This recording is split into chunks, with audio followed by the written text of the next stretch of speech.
Hi guys! Welcome back to my YouTube video. This video is a frequently asked question. At ang question natin for today is, ano ba talaga ang kulay ng authentic na Sunday barley? So kung kayo po ay naka-encounter na ng iba't ibang kulay ng barley at minsan ako-confuse kayo, alin ba talaga yung authentic? Dapat ba green na green?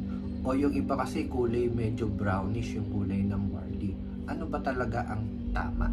To answer these questions, ang tunay po na kulay ng Sunday barley powder ay inconsistent. Bakit po? Dahil ang barley po natin ay all natural barley.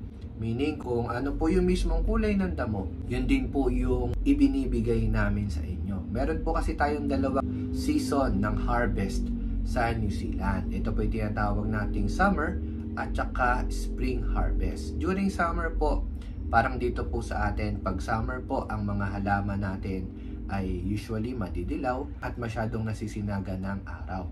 So therefore, naapektuhan po yung kulay ng mga halaman o yung grass natin sa New Zealand. So pagka summer season po, mas nakukuha po natin is yung mga mababrown na young organic barley grass, at yung spring harvest naman po yung mga talagang mabeberde or bright green color na barley. So ano yung pinagkaiba ng dalawa? Actually, sa kulay lang po talaga sila nagkakaroon ng pagkakaiba.